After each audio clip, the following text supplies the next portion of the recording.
Hi all, welcome to Entri. എൻ്റെ പേര് കാവ്യ.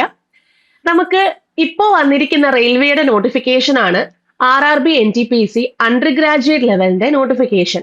ഇപ്പോൾ കഴിഞ്ഞ ദിവസങ്ങളിൽ നമുക്ക് ഗ്രാജുവേറ്റ് ലെവലിന്റെ നോട്ടിഫിക്കേഷൻ വന്നിട്ടുണ്ടായിരുന്നു. ഗ്രാജുവേറ്റ് ലെവൽ എന്ന് പറയുമ്പോൾ ലെവൽ 6 ആൻഡ് ലെവൽ 5 വരുന്നതാണ് ഗ്രാജുവേറ്റ് ലെവൽ. അപ്പോൾ അതിനകത്തുള്ള പോസ്റ്റുകളുടെ ഡീറ്റെയിൽസും കാര്യങ്ങളും എന്തൊക്കെയാണെന്ന് നമ്മൾ ഡീറ്റെയിൽ ആയിട്ട് തന്നെ നോക്കിയിട്ടുണ്ടായിരുന്നു.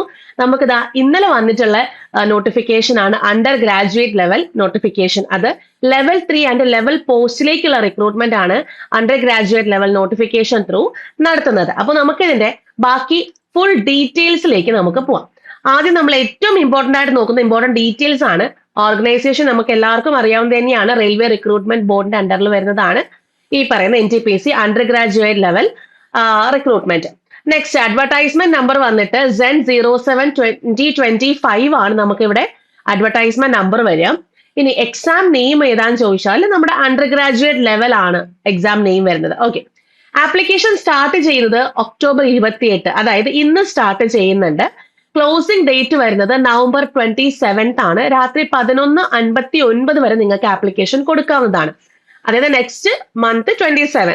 ഇനി നമ്മുടെ ഫീ പേയ്മെന്റ് അത് ത്രൂ ഓൺലൈൻ മാത്രമേ ചെയ്യാൻ സാധിക്കുള്ളൂ. അതാണെങ്കിലും November 27 ആണ് നമുക്ക് ആ ഒരു ഡേറ്റും കാര്യങ്ങളൊക്കെ വരുന്നത്. അതായത് എപ്പോഴാണോ ക്ലോസിംഗ് ഡേറ്റ് ആ സമയത്ത് തന്നെയാണ് നമ്മുടെ പേയ്മെന്റിന്റെ ക്ലോസിംഗ് ഡേറ്റ് വരുന്നത്. നെക്സ്റ്റ് മോഡിഫിക്കേഷൻ വിൻഡോ, അതായത് ഇപ്പൊ നിങ്ങൾ ആപ്ലിക്കേഷൻ ക്രിയേറ്റ് ചെയ്തു, നിങ്ങൾ സബ്മിറ്റ് ചെയ്ത് കഴിഞ്ഞു, എന്നിട്ട് നിങ്ങൾക്ക് എന്തൊക്കെയോ മിസ്റ്റേക്ക് നിങ്ങൾ പ്രിവ്യൂ നോക്കി അല്ലെങ്കിൽ ആപ്ലിക്കേഷൻ പ്രിവ്യൂ നോക്കിയ സമയത്ത് നിങ്ങൾക്ക് എന്തെങ്കിലും മിസ്റ്റേക്ക് വന്നിട്ടുണ്ട് നമുക്ക് തോന്നുവാണെന്നുണ്ടെങ്കിൽ അത് കറക്റ്റ് ചെയ്യാനുള്ള മോഡിഫിക്കേഷൻ വിൻഡോ അടുത്ത മാസം 30-ാം തീയതി സ്റ്റാർട്ട് ചെയ്യാണ്. അതായത് November 30 തൊട്ട് December 9 വരെ ആയിരിക്കും ആ ഒരു വിൻഡോ ഓപ്പൺ ആയിരിക്കുക. ഇതിനകത്ത് ക്രിയേറ്റ് an അക്കൗണ്ട്, നിങ്ങൾ ഈ ഒരു എക്സാം അപ്ലൈ ചെയ്തതിന് മുന്നേ നിങ്ങളൊരു അക്കൗണ്ട് ക്രിയേറ്റ് ചെയ്തിട്ടുണ്ടായിരിക്കും. അത് നമുക്ക് കൊടുക്കാൻ അതായത് മാറ്റാൻ സാധിക്കില്ല. അതുപോലെ നമ്മൾ ചൂസ് ചെയ്തിട്ടുള്ള RRB മാറ്റാൻ പറ്റില്ല. ഈ രണ്ട് മോഡിഫിക്കേഷൻ നടക്കില്ല. ബാക്കി എല്ലാ മോഡിഫിക്കേഷൻസും നമുക്ക് അതിനകത്ത് ചെയ്യാവുന്നതാണ്. ഇനി നിങ്ങൾക്ക് ഡൗട്ട് ഉണ്ടാവും, അപ്പോൾ നമുക്ക് അക്കൗണ്ടിൽ എന്തെങ്കിലും അതായത് നമ്മുടെ ബേസിക് ഡീറ്റെയിൽസ് എന്തെങ്കിലും ഒരു മാറ്റം ഉണ്ടെങ്കിൽ നമ്മൾ എന്ത് ചെയ്യും? ബേസിക് ഡീറ്റെയിൽസ് എന്തെങ്കിലും ഒരു മാറ്റം ഉണ്ടെങ്കിൽ നിങ്ങൾ ആപ്ലിക്കേഷൻ കൊടുക്കുന്നതിന് മുന്നേ നിങ്ങളുടെ അക്കൗണ്ടിൽ കയറി നിങ്ങൾക്ക് അത് മാറ്റാവുന്നതാണ്. വൺസ് നിങ്ങൾ ഈ ഒരു അണ്ടർ ഗ്രാജുവേറ്റ് ലെവൽ അല്ലെങ്കിൽ ഗ്രാജുവേറ്റ് ലെവലിന്റെ ആപ്ലിക്കേഷൻ സബ്മിറ്റ് ചെയ്തതിന് ശേഷം ആ അക്കൗണ്ടിൽ കയറി നമുക്ക് ആ ഒരു എക്സാമിന് വേണ്ടിയിട്ട് അക്കൗണ്ട് മാറ്റാൻ സാധിക്കില്ല. അതായത് ബേസിക് ഡീറ്റെയിൽസ് അക്കൗണ്ട്സ് നമുക്ക് മാറ്റാൻ സാധിക്കില്ല. നമ്മളിപ്പോ under graduate level exam apply ചെയ്തിട്ടില്ല, അപ്പൊ അതിന് മുന്നേ നമുക്ക് നമ്മുടെ ബേസിക് ഡീറ്റെയിൽസിൽ എന്തെങ്കിലും മാറ്റം ഉണ്ടെങ്കിൽ അത് മാറ്റിയിട്ട് നമ്മുടെ ആപ്ലിക്കേഷൻ എന്ത് ചെയ്യാൻ പറ്റും, നമുക്ക് അപ്ലൈ ചെയ്ത് സബ്മിറ്റ് ചെയ്യാവുന്നതാണ്. അത് ഒരു കാര്യമാണ് അവിടെ പറയുന്നത്. നെക്സ്റ്റ് നമ്മുടെ സ്ക്രൈബ് ഡീറ്റെയിൽസ് ആണ്. അതായത് ഇപ്പോൾ നമുക്ക് സ്ക്രൈബ് ആവശ്യമായിട്ടുള്ള കുട്ടികൾ ഉണ്ടാവും. അപ്പൊ അവര് ആപ്ലിക്കേഷൻ ഫിൽ ചെയ്യുന്ന സമയത്ത് സ്ക്രൈബ് വേണമോ ഇല്ലയോ എന്നുള്ള കാര്യമൊക്കെ അതിനകത്ത് മെയിൻ ആയിട്ട് ചോദിക്കാറുണ്ട്. എന്നിട്ട് നമ്മുടെ സ്ക്രൈബിന്റെ ഡീറ്റെയിൽസ് ഉണ്ടാവുമല്ലോ, നമ്മളിപ്പം ചൂസ് ചെയ്യുന്ന ഒരാളുണ്ടാവും. അപ്പൊ അവരുടെ ഡീറ്റെയിൽസ് കൊടുക്കേണ്ട ഡേറ്റ് ആണ് പറയുന്നത് December 10 തൊട്ട് December 14 വരെയാണ് സ്ക്രൈബ് ഡീറ്റെയിൽസ് കൊടുക്കേണ്ട ആ ഒരു ഡേറ്റ് വരുന്നത്. അപ്പം സ്ക്രൈബ് ഡീറ്റെയിൽസ് കൊടുക്കാനുള്ളവർ ആ date mark ചെയ്തിടണം. December 10 to December 14 ആണ്. അപ്പം ആപ്ലിക്കേഷൻ ഇന്ന് സ്റ്റാർട്ട് ചെയ്യാണ്. അപ്പോൾ നിങ്ങൾ കറക്റ്റ് ആയിട്ട് എല്ലാം അറിഞ്ഞ് കണ്ടതിന് ശേഷം മാത്രം ആപ്ലിക്കേഷൻ കൊടുക്കുക. വൺസ് ഒരു എഡിറ്റ് ഓപ്ഷൻ വന്നു കഴിഞ്ഞാൽ അതിന് നമ്മൾ മോഡിഫിക്കേഷൻ പേയ്മെന്റ് ഫീസും കാര്യങ്ങളൊക്കെ കൊടുത്തിട്ടേ നമുക്ക് മോഡിഫൈ ചെയ്യാൻ സാധിക്കുള്ളൂ. അപ്പൊ മാക്സിമം അത് ഒഴിവാക്കാൻ വേണ്ടി ശ്രമിക്കുക. ആദ്യം ആപ്ലിക്കേഷൻ കൊടുക്കുമ്പോൾ തന്നെ നിങ്ങൾ കറക്റ്റ് ആയിട്ട് ആപ്ലിക്കേഷൻ ഫിൽ ചെയ്ത് പോവാം. ഓക്കെ, ഇനി നെക്സ്റ്റ് നമുക്ക് ഏതൊക്കെ പോസ്റ്റുകളാണ് ഇപ്പൊ വിളിച്ചിട്ടുള്ളത്? അണ്ടർ ഗ്രാജുവേറ്റ് ലെവൽ പോസ്റ്റുകൾ എന്ന് പറയുമ്പോൾ ഏതൊക്കെയാണ്? എല്ലാവർക്കും വളരെ കൺഫ്യൂസ്ഡ് ആയിട്ട് വരുന്ന ഒരു കാര്യമാണ്. അപ്പൊ ലെവൽ 3 ആൻഡ് ലെവൽ 2 ആണെന്ന് ഞാൻ പറഞ്ഞായിരുന്നു. അപ്പൊ ഇതിൽ ആദ്യം കൊമേഴ്ഷ്യൽ കം ടിക്കറ്റ് ക്ലർക്ക് ആണ്. അതായത് ലെവൽ 3 ആണ് ഈ പറയുന്ന കൊമേഴ്ഷ്യൽ കം ടിക്കറ്റ് ക്ലർക്ക് വരുമ്പോൾ. Next trains clerk, accounts clerk cum typist, junior clerk cum typist, ഇത് മൂന്നും ലെവൽ 2 പോസ്റ്റുകളാണ്. അപ്പോ നിങ്ങൾക്ക് പലരും ഞാൻ പല കമന്റ്സിലും കണ്ടിട്ടുണ്ട്, TTE പോസ്റ്റിലേക്ക് നമ്മൾ ഏത് പോസ്റ്റ്, അതായത് TTEയിലേക്ക് നമുക്ക് ഒരു ജോബിലേക്ക് നമുക്ക് പോകണം എന്ന് ആഗ്രഹിക്കുന്നവര് ഈ പറയുന്ന ഏത് പോസ്റ്റുകളിലാണ് കൊടുക്കേണ്ടത്, അത് നമ്മൾ കൊമേഴ്ഷ്യൽ കം ടിക്കറ്റ് ക്ലർക്ക് എന്ന് പറയുന്ന പോസ്റ്റിൽ നമ്മൾ അപ്ലൈ ചെയ്ത് അതിൽ കയറിയതിനു ശേഷം അത് പിന്നെ നമ്മൾ ഫർദർ എന്താണ് ജോലി ചെയ്ത് ഇത്ര വർഷങ്ങൾ കഴിയുമ്പോഴായിരിക്കും നമുക്ക് ഈ പറയുന്ന TTE പോസ്റ്റ്, അതായത് അതൊരു പ്രത്യേക പോസ്റ്റ് ആയിട്ടില്ല, ആ ഒരു TTE റിക്വയർമെന്റ് അനുസരിച്ചിട്ടാണ് നമ്മൾ ഈ പറയുന്ന എന്താണ് ആൾക്കാരെ അതിലോട്ട് നിയമിക്കുന്നത്. അപ്പം അതിലേക്കുള്ള ഒരു ചവിട്ടുപടി എന്ന് പറയുന്നത് കൊമേഴ്ഷ്യൽ കം ടിക്കറ്റ് ക്ലർക്ക് ആണ്. ഇനി ഗ്രാജുവേറ്റ് ലെവലിൽ നമുക്ക് ഈ പറയുന്ന കൊമേഴ്ഷ്യൽ നമ്മൾ chief commercial cum ticket supervisor ഉണ്ട്. അത് ഇതിന്റെയൊക്കെ ഹയർ പോസ്റ്റ് ആണ്. ഓക്കെ, അതല്ല നമുക്ക് TTE എന്ന് പറയുമ്പോൾ ഈ കൊമേഴ്ഷ്യൽ കം ടിക്കറ്റ് ക്ലർക്ക് എഴുതി നിങ്ങൾക്ക് എന്ത് ചെയ്യാൻ പറ്റും, ഈ പറയുന്ന TTE പോസ്റ്റിലേക്ക് നിങ്ങൾക്ക് പോകാൻ സാധിക്കും. അത് ഇന്റേണൽ വരുന്ന ഒരു റിക്രൂട്ട്മെന്റ് ആണ് TTE പോസ്റ്റ്. അത് സെപ്പറേറ്റ് ആയിട്ട് റിക്രൂട്ട്മെന്റ് വിളിക്കാറില്ല. ഓക്കെ, അപ്പൊ ഈ 4 പോസ്റ്റുകളാണ് നമ്മുടെ ലെവൽ 3 ആൻഡ് ലെവൽ 2, അതായത് അണ്ടർ ഗ്രാജുവേറ്റ് ലെവലിലേക്ക് നമുക്ക് വിളിച്ചിട്ടുള്ളത്. ഇനി ഇതിനകത്ത് വരുന്ന മെയിൻ ആയിട്ടും വരുന്ന കാര്യങ്ങൾ, ഓരോ പോസ്റ്റ് ത്രൂ മെയിൻ ആയിട്ടും വരുന്ന കാര്യങ്ങൾ നോക്കാം. അതിൽ അടുത്ത് നമുക്ക് ഏറ്റവും ഇമ്പോർട്ടന്റ് ഏജ് ലിമിറ്റ് ആണ്. 1/1/2026 പ്രകാരം നിങ്ങൾക്ക് 30 വയസ്സ് കംപ്ലീറ്റ് ആയിട്ടുള്ള, അതായത് 30 വയസ്സിനുള്ളിൽ ഉള്ളവർക്കേ ആപ്ലിക്കേഷൻ കൊടുക്കാൻ സാധിക്കത്തുള്ളൂ. ഇവിടെ പറയുന്നത് 18 വയസ്സ് തൊട്ട് 30 വയസ്സ് വരെയുള്ള ഏജ് ഗ്രൂപ്പുകാർക്കാണ് അപ്ലൈ ചെയ്യാൻ സാധിക്കുക. ലോവർ ലിമിറ്റിന്റെ ഡേറ്റ്, കട്ട് ഓഫ് ഡേറ്റ് തന്നിട്ടുണ്ട്. 1/1/2008 ആണ്. എല്ലാ കമ്മ്യൂണിറ്റീസും കാറ്റഗറീസിനും ലോവർ ലിമിറ്റ് 1/1/2008 ആണ്. അപ്പർ ഏജ് ലിമിറ്റ് വരുമ്പോൾ UR ആൻഡ് EWSന് 2/1/96, OBC NCLന് 2/1/93, SC/STക്ക് 2/1/91. അപ്പോ ഈ cut off date and cut off ഇയറും കാര്യങ്ങളൊക്കെ ഒന്ന് നോക്കുക. 1/1/2026 പ്രകാരമാണ് ഈ പറയുന്ന ഏജ് നിങ്ങൾ കാൽക്കുലേറ്റ് ചെയ്യേണ്ടത്. അപ്പം 18 വയസ്സ് തൊട്ട് 30 വയസ്സ് വരെ ഉള്ളവർക്ക് ആപ്ലിക്കേഷൻ കൊടുക്കാവുന്നതാണ്. നെക്സ്റ്റ്, ഇനി ഏജ് റിലാക്സേഷൻ ആർക്കൊക്കെയാ റിലാക്സേഷൻ ഉള്ളതെന്ന് നമുക്ക് നോക്കാം. റിലാക്സേഷൻ ഉള്ളത് SC/ST കാൻഡിഡേറ്റ്സ്, നമ്മൾ എപ്പോഴും പറയുന്ന പോലെ നമുക്ക് SC/ST കാൻഡിഡേറ്റ്സിന് 5 വർഷത്തെ റിലാക്സേഷൻ, അതായത് 35 വയസ്സ് വരെ എഴുതാൻ സാധിക്കും. ഇനി OBCയുടെ നോൺ ക്രീമി ലെയർ ആണ്. ക്രീമി ലെയർ എപ്പോഴും നമ്മുടെ അൺറിസർവ്ഡ് കാറ്റഗറിക്കലായിരിക്കും വരിക. അപ്പോൾ നോൺ ക്രീമി ലെയറിനാണെങ്കിൽ 3 വർഷമേ എഴുതാൻ പറ്റുള്ളൂ, അതായത് 33 വയസ്സ് വരെ. ഇനി എക്സ് സർവീസ് മെൻ ഉണ്ട്, അതായത് നമ്മുടെ കണ്ടിന്യൂസ് സർവീസ് അറ്റസ്റ്റേഷന് ശേഷമുള്ള 6 മാസത്തെ കണ്ടിന്യൂസ്, അറ്റ്ലീസ്റ്റ് 6 മാസം കണ്ടിന്യൂസ് സർവീസ് എടുത്തിട്ടുള്ളവരാണെന്നുണ്ടെങ്കിൽ അവർക്ക് UR ആൻഡ് EWS കാറ്റഗറി ആണെങ്കിൽ 3 വർഷം, OBC NCL ആണെങ്കിൽ 6 വർഷം, SC/ST ആണെങ്കിൽ 8 വർഷം. അതായത് ലെങ്ത് ഓഫ് സർവീസിന്റെ ആ ഒരു ലെങ്ത് കാര്യങ്ങൾ നോക്കിയിട്ടാണ് ഈ പറയുന്ന 3 വർഷം, 6 വർഷം, 8 വർഷം വരുന്നത്. നെക്സ്റ്റ് PWBD കാൻഡിഡേറ്റ്സ് ആണ്. അതിൽ UR ആൻഡ് EWS കാറ്റഗറി ആണെങ്കിൽ 10 വർഷത്തെ റിലാക്സേഷൻ ഉണ്ട്. OBC NCL ആണെങ്കിൽ 13 വർഷം, SC/ST ആണെങ്കിൽ 15 വർഷത്തെ റിലാക്സേഷൻ ഉണ്ട്. ഇനി group C, serving as group C, അതായത് റെയിൽവേയിൽ തന്നെ ഗ്രൂപ്പ് C, അതുപോലെ ഗ്രൂപ്പ് D റെയിൽവേ സ്റ്റാഫുകൾ, അവർ മിനിമം ഒരു 3 വർഷത്തെ സർവീസ് റെൻഡർ ചെയ്തിട്ടുള്ള ഒരാളാണെന്നുണ്ടെങ്കിൽ, കണ്ടിന്യൂസ് ആയിട്ട് എന്താണ് 3 വർഷം മിനിമം 3 വർഷത്തെ എന്താണ് സർവീസ് റെൻഡർ ചെയ്തിട്ടുണ്ട് എന്നുണ്ടെങ്കിൽ അവർക്ക് അതിൽ UR ആൻഡ് EWS ആണെങ്കിൽ 40 വയസ്സ് വരെയും, OBC NCL ആണെങ്കിൽ 43 വയസ്സ് വരെയും, SC/ST ആണെങ്കിൽ 45 വയസ്സ് വരെയും എഴുതാൻ സാധിക്കും. ഇനി ക്വാസി അഡ്മിനിസ്ട്രേറ്റീവ് ഓഫീസ്, അതായത് റെയിൽവേയുടെ തന്നെ ക്വാസി അഡ്മിനിസ്ട്രേറ്റീവ് ഓഫീസേഴ്സ്, ഇപ്പം പറയുകയാണെങ്കിൽ ഏതാണ് ക്വാസി അഡ്മിനിസ്ട്രേറ്റീവ് ഓഫീസ്, അതുപോലെ തന്നെ റെയിൽവേയുടെ തന്നെ ഓർഗനൈസേഷൻസ് ആയ railway canteens, cooperative service societies, ഇൻസ്റ്റിറ്റ്യൂട്ട്സിൽ, ഇതിലൊക്കെ എന്താണ് വർക്ക് ചെയ്തിട്ടുള്ള കാൻഡിഡേറ്റ്സ് ആണെന്നുണ്ടെങ്കിൽ അവർക്ക് 5 വർഷത്തെ, അതായത് up to length of service rendered or 5 years whichever is less, അതായത് 5 വർഷത്തെ റിലാക്സേഷനും കാര്യങ്ങളാണ് അവിടെ വരുന്നത്. ഓക്കെ, നെക്സ്റ്റ് നമ്മുടെ അതായത് അവിടെ സർവീസ് വരെയും അവർക്ക്, അതായത് നോ ലിമിറ്റ് അവിടെ പറയുന്നത്, അത്രയാണ്. ഈ നെക്സ്റ്റിന് വിഡോവ്ഡ്, ഡിവോഴ്സ്ഡ്, അതുപോലെ judicially separated from husband but not remarried. Widow ആയിരിക്കണം, അതുപോലെ ഡിവോഴ്സ്ഡ്, അതുപോലെ ജുഡീഷ്യലി സെപ്പറേറ്റ്, പക്ഷെ അത് റീമാരി ചെയ്യാൻ പാടില്ല. അങ്ങനെയുള്ള ഫീമെയിൽ കാൻഡിഡേറ്റ്സിനാണെന്നുണ്ടെങ്കിൽ UR ആൻഡ് EWSന് 35 വയസ്സ് വരെയും, OBC NCL 38 വയസ്സ് വരെയും, SC/ST 40 വയസ്സ് വരെയും എന്താണ് നമ്മുടെ ഈ പറയുന്ന എക്സാമിന് അപ്ലൈ ചെയ്യാൻ സാധിക്കും. ഓക്കെ, 100ഓളം ബാച്ചുകളിലായി 3000-ൽ പരം വിജയികൾ. ഇത് എൻട്രിയുടെ ഏറ്റവും പുതിയ ചരിത്രപരമായ നേട്ടം. അതെ, ബാങ്ക്, CSEB, SSC, RRB പരീക്ഷകളിൽ എൻട്രിയിലൂടെ വിജയം കൈവരിച്ചവരുടെ എണ്ണം ഇതാ ഇപ്പോൾ 3000 കടന്നിരിക്കുന്നു. ഈ വിജയാഘോഷത്തിൽ ഇനി നിങ്ങൾക്കും ഭാഗമാകാം. ഈ മാസം ഞങ്ങളുടെ പ്രീമിയം ഗോൾഡ് ബാച്ചിൽ ചേരുന്നവരെ കാത്തിരിക്കുന്നു ഫീസ് ഇനത്തിൽ 30% വരെ ഡിസ്കൗണ്ട്, അതായത് ഏകദേശം 6000 രൂപയുടെ കുറവ്.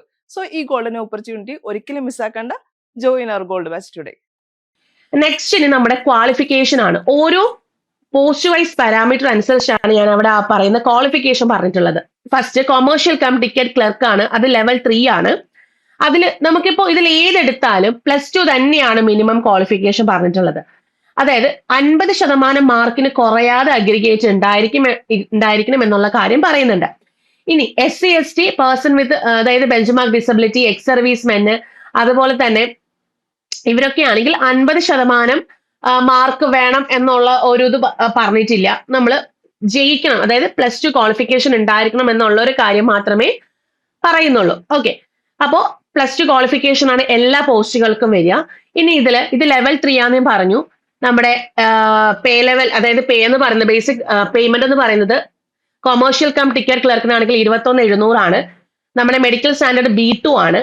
ഇനി ബെഞ്ച് മാർക്ക് ഡിസബിലിറ്റി ഉള്ളവർക്ക് ആർക്കൊക്കെ അപ്ലൈ ചെയ്യാന്നുള്ളത്, ഇപ്പൊ വിഷ്വലി ഇമ്പയർഡിന് അപ്ലൈ ചെയ്യാൻ സാധിക്കില്ല. അത് ഹിയറിംഗ് ഇമ്പയർഡിന് നമുക്ക് DD ആൻഡ് HS, അതായത് ഹാർഡ് ഓഫ് ഹിയറിംഗ് ആൻഡ് ഡെഫ്നെസ്സുകാർക്ക് അപ്ലൈ ചെയ്യാൻ പറ്റും.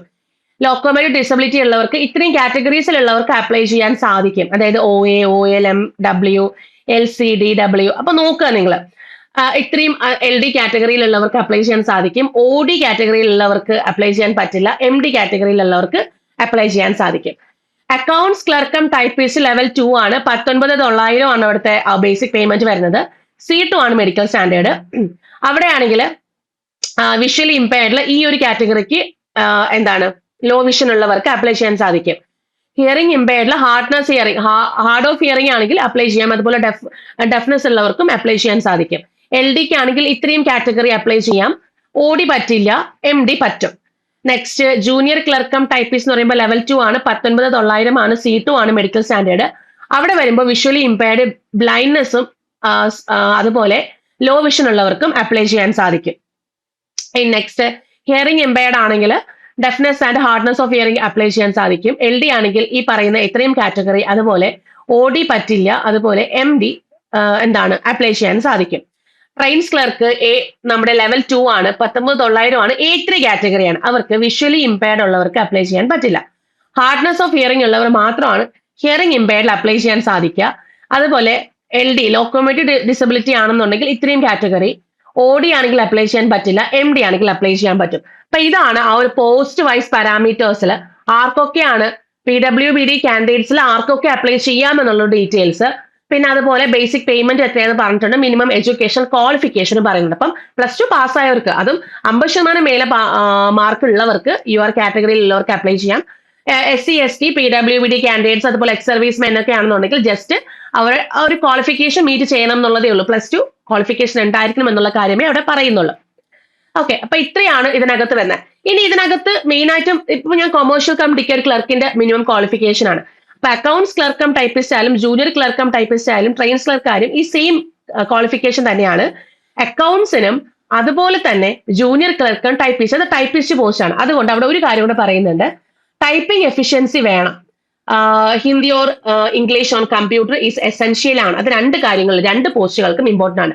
ടൈപ്പിംഗ് പ്രൊഫിഷ്യൻസി അവിടെ ആവശ്യമാണെന്നുള്ള കാര്യം പറയുന്നുണ്ട്. ഓക്കെ, ഇനി നെക്സ്റ്റ് എന്ന് പറഞ്ഞാൽ മെഡിക്കൽ സ്റ്റാൻഡേർഡ് ആണ്. അപ്പൊ മെഡിക്കൽ സ്റ്റാൻഡേർഡിന്റെ കാര്യത്തിൽ ഇനിയും നിങ്ങളൊരു ഡൗട്ട് അവിടെ ഉണ്ടാവരുത്. കാരണം എന്ന് വെച്ചാല് നിങ്ങളിപ്പോ വിത്തൗട്ട് ഇപ്പോ നമ്മളെ ഗ്രാജുവേറ്റ് ലെവൽ പോസ്റ്റിൽ സ്റ്റേഷൻ മാസ്റ്ററോ അല്ലെങ്കിൽ ഗുഡ്സ് ട്രെയിൻ മാനേജറോ എടുക്കുന്ന സമയത്ത് അതിനകത്ത് ഏറ്റവും മെഡിക്കൽ സ്റ്റാൻഡേർഡ് ആണ്. അത് വിത്തൗട്ട് ഗ്ലാസസ് ആണ് അവർ പറയുന്ന പ്രിഫറൻസ്. അപ്പം നിങ്ങളിപ്പോ വിത്ത് ഗ്ലാസ് ഉള്ള ഒരാളാണ്, നിങ്ങൾക്കിപ്പോ ഐക്ക് എന്തെങ്കിലും പ്രശ്നമുണ്ട്. ഇനി നിങ്ങൾ വിത്തൗട്ട് ഗ്ലാസസ് ഉള്ള ഒരാളാണ്, പക്ഷെ നിങ്ങളുടെ ഐക്ക് എന്തെങ്കിലും പ്രശ്നമുണ്ടോ എന്നുള്ള കാര്യം നിങ്ങൾക്ക് അറിയില്ല. അപ്പൊ നിങ്ങൾ എന്ത് ചെയ്യും? പോസ്റ്റ് പ്രിഫറൻസ് ഈ പറയുന്ന പോസ്റ്റുകൾക്ക് കൊടുക്കും. ഇവിടെ നമുക്ക് ആ ഒരു പ്രശ്നം അവിടെ വരണില്ല. ഇവിടെ വിത്ത് ഓർ വിത്തൗട്ട് ഗ്ലാസസ് എന്ന് പറയുന്നുണ്ട്. അപ്പം ആ ഒരു പ്രശ്നം നമുക്ക് വരുന്നില്ല. പക്ഷെ ഇതിൽ ഒരു പോസ്റ്റിന് മാത്രം ഇങ്ങനെ ഒരു പ്രശ്നം വരുന്നുണ്ട്. അത് ഞാൻ ഡീറ്റെയിൽ ആയിട്ട് പറയാം. അപ്പോൾ നമ്മൾ കൊടുക്കുകയാണ്, നമുക്ക് അറിയില്ല നമുക്ക് ഐക്ക് എന്തെങ്കിലും പ്രശ്നം ഉണ്ടോ എന്നുള്ള കാര്യം അറിയില്ല. അപ്പൊ നിങ്ങൾ എന്ത് ചെയ്യണം? ആദ്യം നിങ്ങൾ ചെയ്യേണ്ടത് മെഡിക്കൽ ഫിറ്റ്നസ് എന്ന് പറയുന്നത്, മെഡിക്കൽ ഫിറ്റ്നസ്സിൽ ഈ ഐ ഫിറ്റ്നസ് എന്ന് പറയുന്നത് അല്ലെങ്കിൽ വിഷൻ സ്റ്റാൻഡേർഡ് എപ്പോഴും റെയിൽവേ ഭയങ്കര ഇമ്പോർട്ടന്റ് ആയിട്ട് കീപ്പ് ചെയ്യുന്ന ഒരു കാര്യമാണ്. അതിൽ ഒരു വിട്ടുവീഴ്ചയും റെയിൽവേ ചെയ്യത്തില്ല. അതുകൊണ്ട് തന്നെ നമുക്ക് ചെറിയൊരു പ്രശ്നം ഉണ്ടെങ്കിൽ പോലും അവരെ നമ്മൾ എന്ത് ചെയ്യും? അതിൽ നിന്ന് ഡിസ്ക്വാളിഫൈ ചെയ്ത് വിടും. മെഡിക്കലിൽ നമുക്ക് കയറാൻ പറ്റില്ല. അപ്പൊ നിങ്ങൾ ആദ്യം ചെയ്യേണ്ടത്, അപ്ലൈ ചെയ്യുന്നതിന് മുന്നേ നിങ്ങളൊരു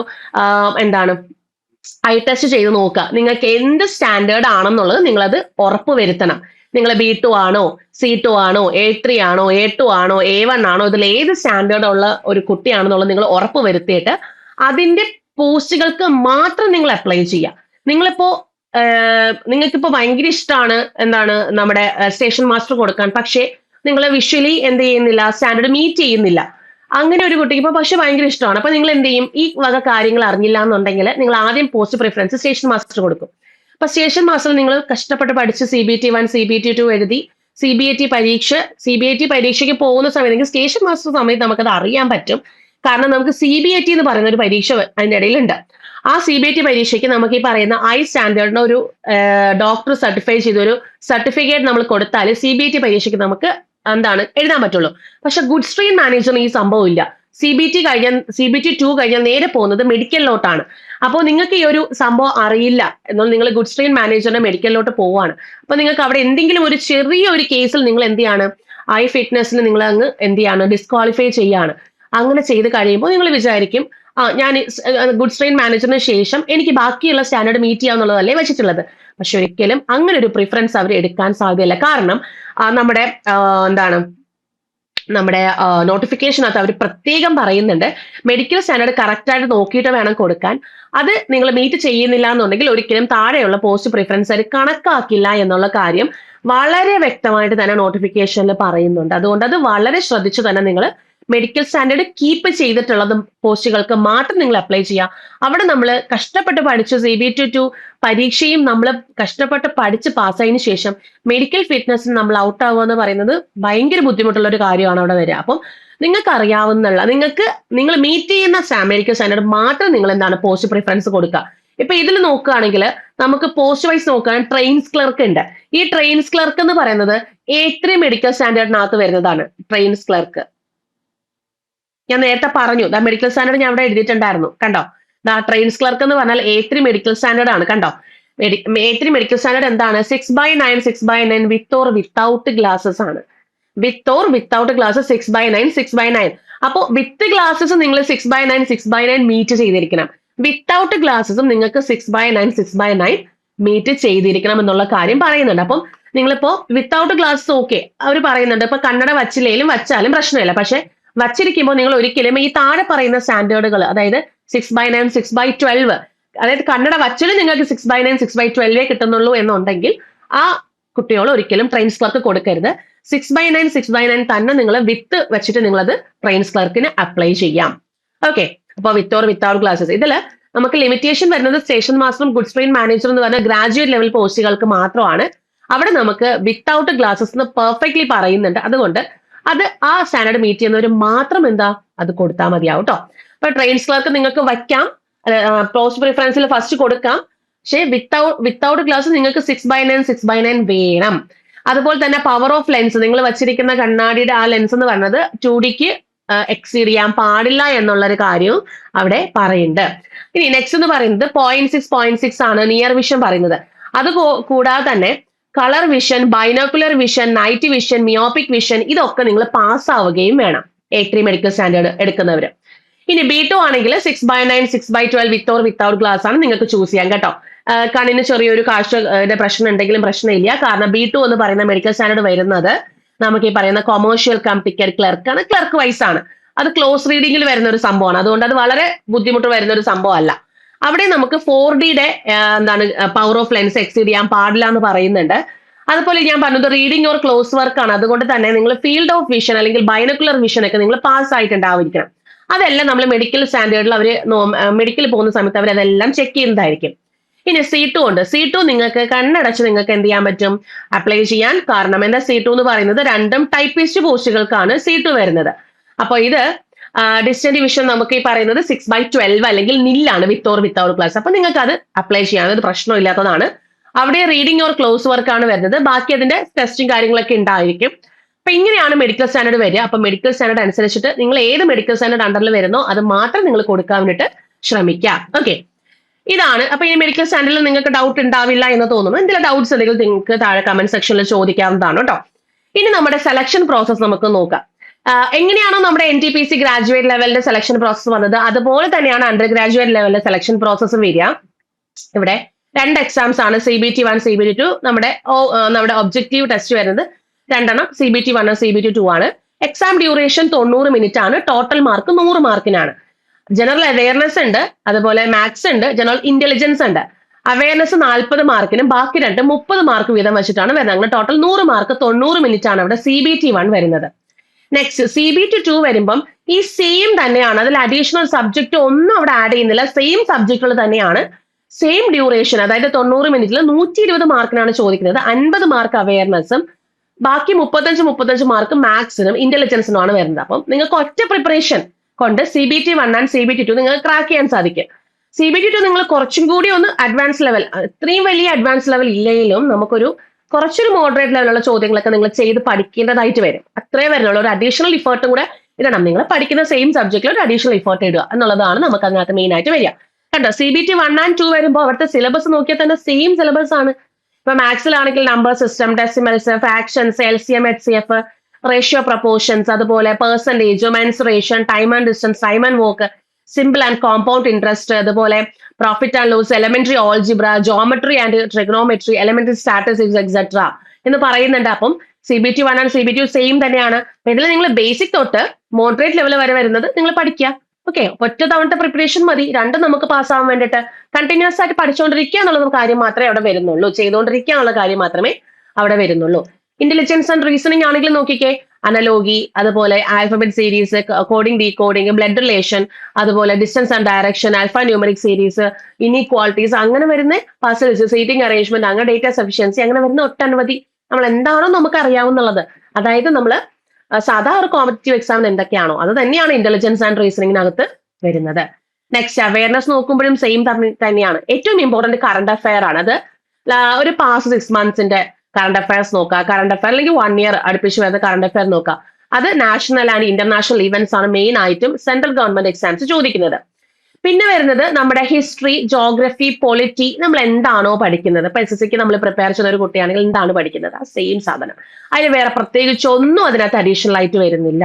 ഓക്കെ, പിന്നെ റെയിൽവേ ആയിട്ട് ബന്ധപ്പെട്ട് വരുന്ന കുറച്ച് ചോദ്യങ്ങൾ, ബേസിക് ആയിട്ട് വരുന്ന കുറച്ച് ചോദ്യങ്ങൾ, ഇതൊക്കെയാണ് നമുക്ക് ഇതിനകത്ത് അവയർനെസ്സിനകത്ത് ചോദിക്കുന്നത്. അപ്പൊ ഒറ്റ പ്രിപ്പറേഷനിൽ CBT1 ആൻഡ് CBT2 നമുക്ക് ക്രാക്ക് ചെയ്തെടുക്കാൻ പറ്റും. അപ്പൊ അങ്ങനത്തെ ഒരു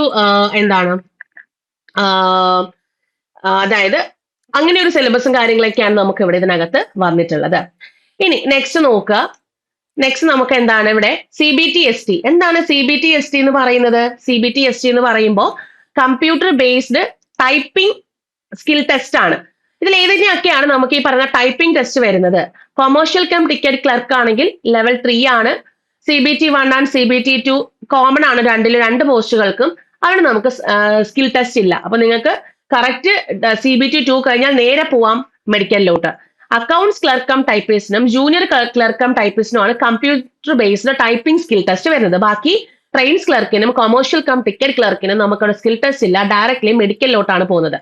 അക്കൗണ്ട്സ് ക്ലർക്ക് കം ടൈപ്പിസ്റ്റിനും ജൂനിയർ ക്ലർക്ക് കം ടൈപ്പിസ്റ്റിനും സ്കിൽ ടെസ്റ്റ് കഴിഞ്ഞതിന് ശേഷമായിരിക്കും മെഡിക്കൽ ഡോക്യുമെന്റ് വെരിഫിക്കേഷൻ കാര്യങ്ങളിലേക്കൊക്കെ പോവാം. ഓക്കെ, ഇനി ഏതൊക്കെ സോണുകളാണെന്ന് നോക്കാം. ഇതൊക്കെ നമുക്ക് ലിസ്റ്റ് ഓഫ് RRBs ആണ് ഞാൻ പറഞ്ഞിട്ടുള്ളത്. അതായത് അഹമ്മദാബാദ്, ചണ്ഡീഗഡ്, മുംബൈ, അജ്മർ, ചെന്നൈ, മുസാഫർപൂർ, പ്രയാഗ്രാജ്, ഗോരഖ്പൂർ, പാട്ന, ബംഗളൂരു, ഗുവാഹട്ടി, റാഞ്ചി, ഭോപ്പാൽ, ജമ്മു, ശ്രീനഗർ, സിക്കന്ദരാബാദ്, ഭുവനേശ്വർ, കൊൽക്കത്ത, സിലിഗുരി, ബിലാസ്പൂർ, മാൽഡ, തിരുവനന്തപുരം, ഇങ്ങനെ നമുക്ക് വരുന്നത് നമ്മുടെ ലിസ്റ്റ് ഓഫ് RRBs ആണ്. അപ്പൊ സോണുകൾ നമുക്ക് നോക്കാം. എത്ര തരം സോണുകൾ ഉണ്ട്?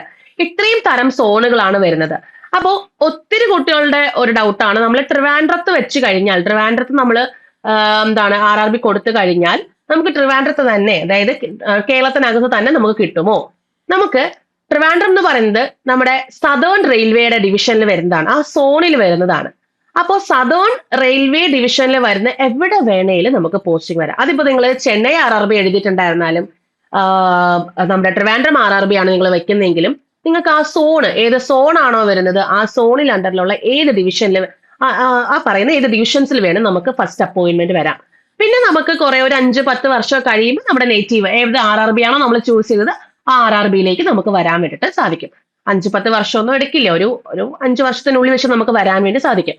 അതുകൊണ്ടാണ് പറയുന്നത് നമുക്ക് നേറ്റീവിൽ കിട്ടുന്നുണ്ടെങ്കിൽ നമ്മൾ അടുത്തുള്ള RRB ചൂസ് ചെയ്യാൻ വേണ്ടിയിട്ട്. ഇപ്പൊ നിങ്ങൾ മുംബൈ RRB കൊടുത്തു, എങ്കിൽ നമുക്ക് ആ ഡിവിഷൻസിൽ വന്നിട്ട് ആ RRB അനുസരിച്ച് നമുക്ക് വരത്തുള്ളൂ. നമ്മുടെ നാട്ടിലോട്ട് കിട്ടാൻ കുറച്ച് പാടാണ്. കുറേ വർഷങ്ങൾ കഴിഞ്ഞാൽ ചിലപ്പോ എന്തെങ്കിലുമൊക്കെ ഒരു എന്താണ് പൊളിറ്റിക്കലി എന്തെങ്കിലുമൊക്കെ ഒരു പിടിപാട് ഉണ്ടെങ്കിൽ നമുക്ക് ഇങ്ങോട്ട് വരാം. എന്നല്ലാണ്ട് നമുക്ക് ഈ പറയുന്ന അതിന്റെ ഒരു നേറ്റീവ് പ്ലേസിലേക്കുള്ള ട്രാൻസ്ഫറും കാര്യങ്ങളൊക്കെ ഇച്ചിരി ബുദ്ധിമുട്ടായിട്ട് വരും. നമ്മൾ നോർത്തേൺ റെയിൽവേയിലേക്ക് കൊടുക്കുമ്പോൾ, നോർത്ത് സെൻട്രൽ റെയിൽവേയിലേക്ക് കൊടുക്കുമ്പോൾ, ആ ഒരു സോണിലേക്ക് അപ്ലൈ ചെയ്യുമ്പോൾ വരാൻ പറ്റും. കുറേ നാളുകൾക്ക് ശേഷം നമുക്ക് ചിലപ്പോൾ വരാൻ പറ്റും. ഓക്കെ, അപ്പൊ ഇതാണ് നമുക്ക് ആ പറയുന്ന സോണുകൾ. സെൻട്രൽ റെയിൽവേ ആണെങ്കിൽ ആ ഡിവിഷൻസ് വരുന്നത് മുംബൈ, അതുപോലെ ഭൂസാവൽ, പൂനെ, സോലാപൂർ, നാഗ്പൂർ, കണ്ടോ ഡിവിഷൻസ് ഞാൻ പറയുന്നുണ്ട്. ഈസ്റ്റ് സെൻട്രൽ റെയിൽവേ ഉണ്ട്, ഈസ്റ്റ് കോസ്റ്റ് റെയിൽവേ ഉണ്ട്, ഈസ്റ്റേൺ റെയിൽവേ ഉണ്ട്. അവിടെ വരുമ്പോൾ അത് കൊൽക്കത്തയാണ് ഹെഡ് ക്വാർട്ടേഴ്സ് വരുന്നത്. അപ്പൊ ഹൗറ, സീൽദ, അസൻസോൾ, അതുപോലെ മാൾഡ ഒക്കെയാണ് അവിടെ വരിക. നോർത്ത് സെൻട്രൽ റെയിൽവേ ആണ് അലഹബാദ്, ആഗ്ര, ഝാൻസി ഒക്കെ അവിടെ വരിക. നമുക്ക് ഇവിടെ വരുന്നത് സദേൺ റെയിൽവേ ആണ്. കണ്ടോ, ചെന്നൈ, തിരുച്ചിറപ്പള്ളി, മധുരൈ, പാലക്കാട്, സേലം, തിരുവനന്തപുരം. ഇതിന്റെ അണ്ടറിലാണ് നമുക്ക് ഈ പറയുന്ന ചെന്നൈ ആണ് ഹെഡ് ക്വാർട്ടേഴ്സ് വരുന്നത്. സദേൺ റെയിൽവേ വരിക. സൗത്ത് വെസ്റ്റേൺ റെയിൽവേ ഉണ്ട്, അത് ഹുബലി ആണ് അവിടുത്തെ ഹെഡ് ക്വാർട്ടേഴ്സ്. ഹുബലി, ബാംഗ്ലൂരു, മൈസൂർ, കാലബുർഗിയൊക്കെ വരുന്നത്. സൗത്ത് ഈസ്റ്റേൺ റെയിൽവേ ഉണ്ട്, കൊൽക്കത്തയാണ്. ആന്ധ്ര, ചക്രധാർപൂർ, അതുപോലെ ഖരഗ്പൂർ, റാഞ്ചി ഒക്കെയാണ് വരുന്നത്. സൗത്ത് ഈസ്റ്റ് സെൻട്രൽ റെയിൽവേ ഉണ്ട്, ബിലാസ്പൂറും റായ്പൂറും. സൗത്ത് സെൻട്രൽ റെയിൽവേ ഉണ്ട്, സെക്കന്ദരാബാദ്, വിജയവാഡ, ഹൈദരാബാദ്, അതുപോലെ ഗുണ്ടക്കൽ, ഗുണ്ടൂർ, നന്ദേദ്, അതൊക്കെ വരുന്നത് അവിടെയാണ്. ഇനി വെസ്റ്റേൺ റെയിൽവേക്ക് വരുമ്പോൾ മുംബൈ സെൻട്രലും, റത്ലമും, അതുപോലെ അഹമ്മദാബാദും, രാജ്കോട്ടും, ഭാവ്നഗറും, വഡോദരയൊക്കെയാണ് അങ്ങനെ വരിക. അപ്പം ഓരോ സെൻട്രൽ നോക്കുക. ഇപ്പൊ നിങ്ങൾ ഡൽഹിയിലാണ് അവിടെ ആണ് നിങ്ങൾക്ക് വർക്ക് ചെയ്യാൻ ആഗ്രഹിക്കുന്നതെങ്കിൽ നിങ്ങൾ നോർത്തേൺ റെയിൽവേ വശത്ത് നിങ്ങൾക്ക് കൊടുക്കാവുന്നതാണ്. അത് ഡൽഹി, ആംബല, ഫിറോസ്പൂർ, ലക്നൗ, മൊറാദാബാദ് ഒക്കെയാണ് അവിടെ വരിക. അപ്പൊ നിങ്ങൾക്ക് ഇഷ്ടമുള്ള റെയിൽവേ കൊടുക്കാം, RRB നിങ്ങൾക്ക് ചൂസ് ചെയ്ത് കൊടുക്കാം. പക്ഷെ ഇങ്ങനെയാണ് നമ്മുടെ നേറ്റീവിലോട്ടൊക്കെ വരുമ്പോൾ നമുക്ക് കുറച്ചൊരു ബുദ്ധിമുട്ട് ഉണ്ടാവാം എന്നുള്ളതേ ഉള്ളൂ. അത് കുറച്ച് വർഷങ്ങൾ കഴിയുമ്പോഴായിരിക്കും നമുക്ക് ഇങ്ങോട്ട് വരാൻ സാധിക്കുക. മറ്റേ നമ്മളിപ്പോ RRB ട്രിവാൻഡ്രം ആണ് കൊടുത്തത്. നിങ്ങൾക്കിപ്പോ ആദ്യം പോസ്റ്റിംഗ് വന്നത് മധുരയാണെന്നുണ്ടെങ്കിൽ നമുക്കൊരു 6 മാസം, 1 വർഷം കൂടുമ്പോൾ നമുക്ക് നമുക്ക് അടുത്തോട്ട് കിട്ടാനുള്ള ചാൻസ് വളരെ കൂടുതലാണ്. ഓക്കെ, അപ്പൊ അത് ആ ഒരു സോണൽ വൈസ് നിങ്ങളൊന്ന് അത് അറിഞ്ഞിരിക്കുക. ഓക്കെ, ഇനി ഇതിനകത്ത് നിങ്ങൾ അറിഞ്ഞിരിക്കേണ്ട കുറച്ച് ഇമ്പോർട്ടന്റ് ആയിട്ട് വരുന്ന നോട്ടുകൾ വളരെ വ്യക്തമായിട്ട് നിങ്ങൾ അറിഞ്ഞിരിക്കുക. ആദ്യം നമ്മുടെ മെഡിക്കൽ ഫിറ്റ്നസ് ഞാൻ പറഞ്ഞു. Candidates must ensure that they fulfil the prescribed medical standard for the post they are opting for. Candidates who are found medically unsuitable for the opted post shall not be given any alternative appointment. ഉണ്ടാവില്ല എന്നുള്ള കാര്യം വളരെ വ്യക്തമായിട്ട് അവിടെ പറയുന്നുണ്ട്. അപ്പൊ medical fitness, അതായത് medical നോക്കുക, ഏത് സ്റ്റാൻഡേർഡ് ആണ് നോക്കിയതിനു ശേഷം ആ ഒരു പോസ്റ്റിലേക്ക് മാത്രം അപ്ലൈ ചെയ്യാം. ഇനി പോസ്റ്റിംഗ് വരുമ്പോ നമുക്ക് ഇവിടെ ഫസ്റ്റ് അപ്പോയിന്റ്മെന്റ് നമുക്ക് നമ്മുടെ അതായത് ഒരു റെയിൽവേയിൽ നിന്ന് വേറൊരു റെയിൽവേക്ക് ട്രാൻസ്ഫർ ചെയ്യാനുള്ള അതോറിറ്റി റെയിൽവേക്ക് ഉണ്ട്. ഓക്കെ, അപ്പം ഫസ്റ്റ് അപ്പോയിന്റ്മെന്റ് നമുക്ക് എവിടെ, ബട്ട് നിങ്ങൾ RRB ട്രിവാൻഡ്രം വെച്ചെങ്കിൽ നിങ്ങൾ ഫസ്റ്റ് അപ്പോയിന്റ്മെന്റ് ചിലപ്പോൾ നിങ്ങൾക്ക് പറയുന്ന പാലക്കാട് വേണമെങ്കിൽ കിട്ടാം, മധുര വേണമെങ്കിൽ കിട്ടാം. ഓക്കെ, അപ്പൊ ഞാൻ നേരത്തെ പറഞ്ഞ പോലെ ഇത് കറക്റ്റ് ആയിട്ട് നിങ്ങൾ എന്താണ് നിങ്ങൾക്ക് നേറ്റീവിലോട്ട് കിട്ടണം എന്നുണ്ടെങ്കിൽ കുറച്ച് വർഷങ്ങൾ നിങ്ങൾക്ക് വരേണ്ടി വരും. ഇപ്പൊ no request for transfer to other railway would be registered till the newly appointed candidate completes at least 5 to 10 years of service എന്ന് പറയുന്നുണ്ട്. ഓക്കെ, അതുകൊണ്ട് തന്നെ നിങ്ങൾ RRB ചൂസ് ചെയ്യുമ്പോൾ വളരെ കെയർഫുൾ ആയിട്ട് ചൂസ് ചെയ്തിട്ട് വേണം, ചിന്തിച്ചിട്ട് RRB ചൂസ് ചെയ്യാം. ഓക്കെ, അതായത് ഭാവി കൂടെ ഒന്ന് ചിന്തിച്ചതിന് ശേഷം RRB ചൂസ് ചെയ്യാം. ഇനി ഫ്രീ ട്രെയിൻ ട്രാവൽ ഫെസിലിറ്റി എന്ന് പറയുന്ന ഒരു സംഭവം ഇതിനകത്ത് വരുന്നുണ്ട്. അപ്പൊ ഒത്തിരി പേർക്ക് ഡൗട്ടും വരുന്നുണ്ട്. അതായത് SC/ST കാൻഡിഡേറ്റ്സിന് മാത്രമാണ് ഈ പറയുന്ന free sleeper class railway pass കൊടുക്കുന്നത്. അത് എന്തിനാന്ന് വെച്ചാല് CBT, ST, DV, medical examination. അപ്പോൾ ഈ വേരിയസ് സ്റ്റേജ് ഓഫ് സെലക്ഷനിൽ വരുന്ന ഈ കോൾ ലെറ്ററിനകത്ത് നിങ്ങൾക്ക് ഓൺലൈൻ ആപ്ലിക്കേഷൻ കൊടുക്കുന്ന സമയത്ത് തന്നെ ചോദിക്കും, ഫ്രീ ട്രെയിൻ ട്രാവൽ ഫെസിലിറ്റി ആവശ്യമാണോ? SC/ST കാൻഡിഡേറ്റ്സിന്റെ ഒരു ഇതിൽ നിങ്ങൾക്കൊരു ബോക്സ് ഉണ്ടായിരിക്കും.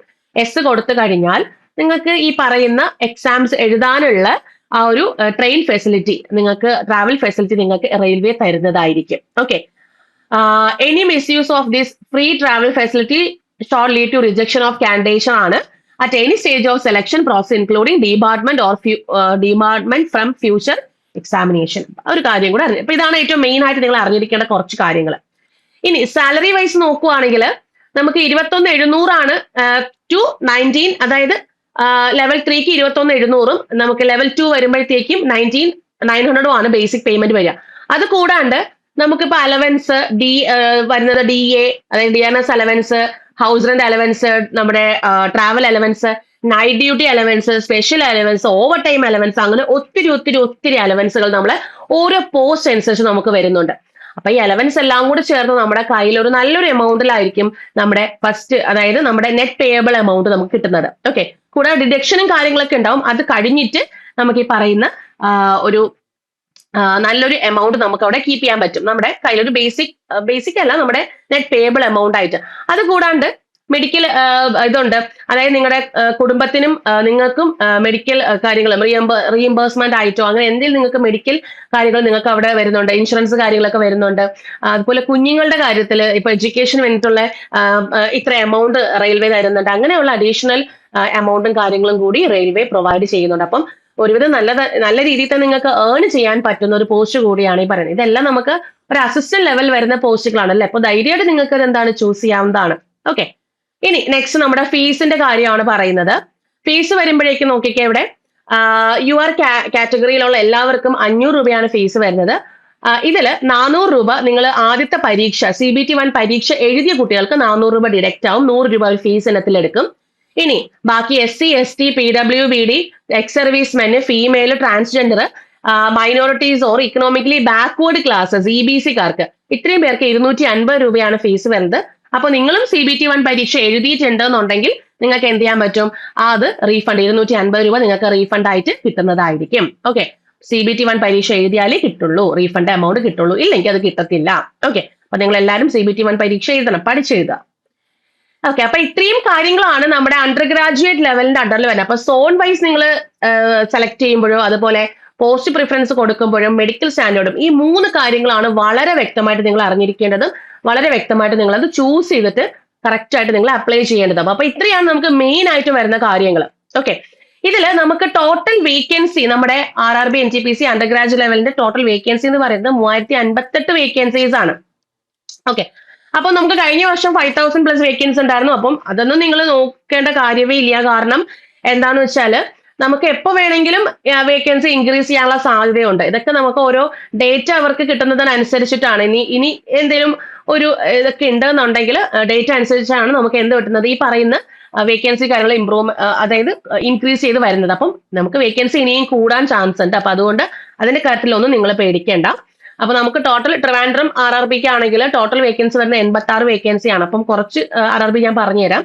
ചെന്നൈ ആണെങ്കിൽ ടോട്ടൽ വേക്കൻസി വരുന്നത് നമ്മുടെ എത്രയാണ്, ടോട്ടൽ വേക്കൻസി 80 വേക്കൻസിയാണ്.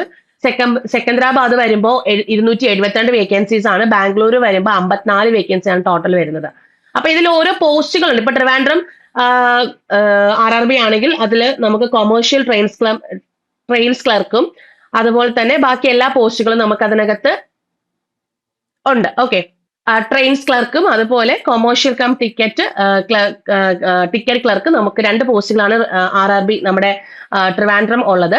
അത് കൂടാണ്ട് നമുക്കിപ്പോ സെക്കന്ദരാബാദ് നോക്കുകയാണെന്നുണ്ടെങ്കിൽ അതിനകത്ത് ഈ പറയുന്ന കൊമേഴ്ഷ്യൽ ടിക്കറ്റ് ക്ലർക്കും അതുപോലെ തന്നെ ജൂനിയർ അക്കൗണ്ട്സ് ടൈപ്പിസ്റ്റും അതുപോലെ ട്രെയിൻസ് ക്ലർക്കും അവൈലബിൾ ആണ്. അങ്ങനെ ഓരോ ഡിവിഷനും ചിലപ്പോൾ 1-2 പോസ്റ്റുകൾ ഉണ്ടാവില്ല. ബാക്കി പോസ്റ്റുകളിൽ നമുക്ക് ഈ പറയുന്ന വേക്കൻസി കാര്യങ്ങളൊക്കെ വന്നിട്ടുണ്ട്. അപ്പം നിങ്ങൾക്ക് ഇത് വളരെ വ്യക്തമായിട്ട് പഠിക്കണം എന്നുണ്ടെങ്കിൽ നമുക്കൊരു RRB NTPCയുടെ സൂപ്പർ 30 ഗോൾഡ് ബാച്ച് ഉണ്ട്. സൂപ്പർ 30 എന്ന് പറയുമ്പോൾ ഒരു ബാച്ചിൽ നിങ്ങൾക്ക് 30 സ്റ്റുഡൻസ് ഉണ്ടായിരിക്കുള്ളൂ.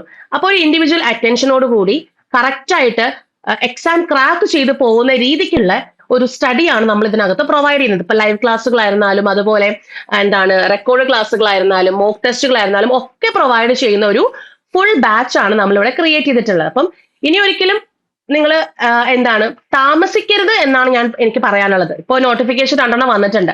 ഇനി അടുത്തൊരു ചാൻസ് എന്ന് ഒരിക്കലും വിചാരിച്ചിരിക്കരുത്. ഈ ഒരു ചാൻസ് മാക്സിമം യൂട്ടിലൈസ് ചെയ്യുക. നമ്മുടെ ബാച്ചിലേക്ക് ജോയിൻ ചെയ്യാം. ഇത് both English and Malayalam batches നിങ്ങൾക്ക് അവൈലബിൾ ആണ്. ഓക്കെ, അപ്പോൾ നിങ്ങൾ തീർച്ചയായിട്ടും ജോയിൻ ചെയ്തോളൂ. അപ്പൊ ഇതിന്റെ സ്പെഷ്യാലിറ്റി എന്ന് പറയുന്നത് നിങ്ങൾക്ക് അൺലിമിറ്റഡ് മോക്ക് ടെസ്റ്റുകൾ കിട്ടുന്നുണ്ട്, അതുപോലെ ഡെയിലി ടെസ്റ്റുകൾ കിട്ടുന്നുണ്ട്, കൂടാണ്ട് സെക്ഷണൽ വൈസ് ടെസ്റ്റുകൾ. ഇത് ഓരോ സ്റ്റേജസ് ത്രൂ ആണ് നമ്മൾ ഈ ഒരു ബാച്ച് നമ്മൾ ക്രിയേറ്റ് ചെയ്തിട്ടുള്ളത്. അപ്പൊ ആദ്യത്തെ 3 മാസം എന്ന് പറയുന്നത് ഒരു പക്ക ഫൗണ്ടേഷൻ ലെവൽ കോഴ്സ് കാര്യങ്ങളാണ് അവിടെ വരിക. അതായത് ഒരു സിലബസ് ഓറിയന്റഡ് ക്ലാസ്സസ് ആയിരിക്കും. അത് കഴിഞ്ഞ് നെക്സ്റ്റ് 3 months എന്ന് പറയുന്നത് നമ്മുടെ CBT-1 പരീക്ഷയിലേക്കുള്ള ഒരു ആദ്യ പടിയാണ്. അതായത് വീക്ക്ലി അസസ്മെന്റ് ത്രൂ നിങ്ങൾക്ക് വീക്ക്ലി റിവിഷൻസ്, അതുപോലെ വീക്ക് ഏരിയാസ് ഫോക്കസ് ചെയ്ത് അതിന്റെ ക്ലാസ്സുകൾ കാര്യങ്ങളൊക്കെ ചെയ്ത് നിങ്ങളെ CBT-1ലേക്ക് സെറ്റ് ചെയ്യുക എന്നുള്ളതാണ് അടുത്ത 3 months. നെക്സ്റ്റ് 3 months എന്ന് പറയുന്നത് നിങ്ങളെ CBT-2ലേക്ക് മേക്കോ ചെയ്യുക എന്നുള്ളതാണ്. CBT-1നോടൊപ്പം തന്നെ CBT-2 കൂടെ നിങ്ങൾക്ക് എന്താണ് അഡീഷണൽ കോച്ചിങ്ങോട് കൂടി തന്നെ നിങ്ങൾക്ക് അവിടെ നമുക്ക് ഫുൾ ലെങ്ത് മോക്ക് ടെസ്റ്റുകൾ ചെയ്യുക, അതിനെ അനലൈസ് ചെയ്യുക, വീക്ക് ഏരിയസ് ഏതാണ്, അതിന്റെ റെക്കോർഡല്ല അതിന്റെ ലൈവ് സെഷൻസ് കാണുക, ഡൗട്ട് ക്ലിയർ ചെയ്യുക, ഇങ്ങനെയുള്ള എല്ലാ കാര്യങ്ങളും നെക്സ്റ്റ് 3 months. അടുത്ത 3 months എന്ന് പറയുമ്പോഴേക്കും നമ്മൾ മെയിൻസ് കംപ്ലീറ്റ് ആയിട്ട്, മെയിൻസ് ഉദ്ദേശം CBT-2 കംപ്ലീറ്റ് ആയിട്ട് നമ്മൾ ക്രാക്ക് ചെയ്ത് എന്താണ് പോസ്റ്റിലേക്ക് കയറുക എന്നുള്ളതാണ് നമ്മൾ ഈ പറയുന്ന എന്താണ് സ്ട്രക്ചറിൽ വരുന്നത്. അപ്പം ഇത് കറക്റ്റ് ആയിട്ട് നിങ്ങൾ എന്താണ് ടാക്കിൾ ചെയ്ത് പോവാന്നുണ്ടെങ്കിൽ നമ്മൾ അടുത്ത് വരുന്ന NTPC എക്സാം ആകുമ്പോഴേക്കും നിങ്ങൾ ഫുള്ളി എക്യുപ്ഡ് ആയിട്ടായിരിക്കും. അതായത് നിങ്ങൾ ഫുള്ളി ഒരു സെറ്റ് ആയിട്ടിരിക്കും, എക്സാം ഒന്ന് എഴുതിയാൽ മതി എന്നുള്ള ഒരു കേസിലായിരിക്കും ഇരിക്കുക. അപ്പൊ നമ്മുടെ ബാച്ചിലേക്ക് ജോയിൻ ചെയ്യാനായിട്ട് നിങ്ങൾ ശ്രദ്ധിക്കുക. അതുപോലെ തന്നെ സൂപ്പർ 30 ബാച്ചാണ്, ഞാൻ പറഞ്ഞു 30 സ്റ്റുഡൻസ് ആണ് വരുന്നത്. അതുകൊണ്ട് ഇൻഡിവിജ്വൽ അറ്റൻഷൻ ആയിരുന്നാലും മെന്റേഴ്സിന് നിങ്ങൾക്ക് ഓരോരുത്തരെയും എങ്ങനെ അനലൈസ് ചെയ്യണം എന്നുള്ള കാര്യങ്ങൾ വളരെ വ്യക്തമായിട്ട് നിങ്ങൾക്ക് എന്താണ് മെന്റേഴ്സ് അത് ചെയ്യുന്നതായിരിക്കും. നിങ്ങൾക്ക് ആവശ്യമുള്ള എല്ലാ കാര്യങ്ങളും പ്രൊവൈഡ് ചെയ്യുന്നതായിരിക്കും. അപ്പം ഈ ബാച്ചിനെ പറ്റി നിങ്ങൾക്ക് കൂടുതൽ അറിയണം എന്നുണ്ടെങ്കിൽ ഈ കാണുന്ന നമ്പറിലേക്ക് നിങ്ങൾക്ക് വിളിച്ച് കോൺടാക്ട് ചെയ്യാവുന്നതാണ്. 871476 അതുപോലെ 4666 നമ്പറിലേക്ക് നിങ്ങൾക്ക് വിളിച്ച് ജോയിൻ ചെയ്യുക, അല്ലെങ്കിൽ എൻക്വയറി നടത്തുക. അതുപോലെ എക്സാമിനെ പറ്റിയിട്ടും എന്തെങ്കിലും ഡൗട്ട്സ് ഉണ്ടെങ്കിൽ നിങ്ങൾക്ക് വിളിച്ച് എൻക്വയറി നടത്താവുന്നതാണ്. അപ്പോൾ നമ്മുടെ ചാനലിൽ ഒന്ന് നിങ്ങൾ എല്ലാവരും ഫോളോ ചെയ്തേക്കുക. കാരണം ഇതുപോലെ വരുന്ന അപ്ഡേറ്റ്സും കാര്യങ്ങളും ഒക്കെ നമ്മുടെ ചാനൽ ത്രൂ വരുന്നതായിരിക്കും. ലേറ്റസ്റ്റ് ആയിട്ട് വരുന്നതെല്ലാം അതെല്ലാം കിട്ടാൻ വേണ്ടിയിട്ട് നമ്മുടെ ചാനൽ ഒന്ന് ഫോളോ ചെയ്ത് സബ്സ്ക്രൈബ് ചെയ്ത് അടുത്തുള്ള ബെൽ ബട്ടൺ ഒന്ന് ഇനേബിൾ ചെയ്തേക്കാം കേട്ടോ. അപ്പം ഇത്രയും കാര്യങ്ങൾ നിങ്ങൾക്ക് ഓക്കെ ആണെന്ന് ഞാൻ വിശ്വസിക്കുന്നു. ഇനി എന്തെങ്കിലും ഡൗട്ട്സ് ഉണ്ടെങ്കിൽ താഴെ കമന്റ് സെക്ഷനിൽ പോസ്റ്റ് ചെയ്യാം. അപ്പൊ നമുക്ക് എന്തായാലും അടുത്ത ക്ലാസ്സിൽ പുതിയ വീഡിയോ ആയിട്ട് കാണാം. അപ്പോ എല്ലാവരും അണ്ടർ ഗ്രാജുവേറ്റ് ലെവലിന് തയ്യാറെടുത്തോളൂ. Okay, thank you, by.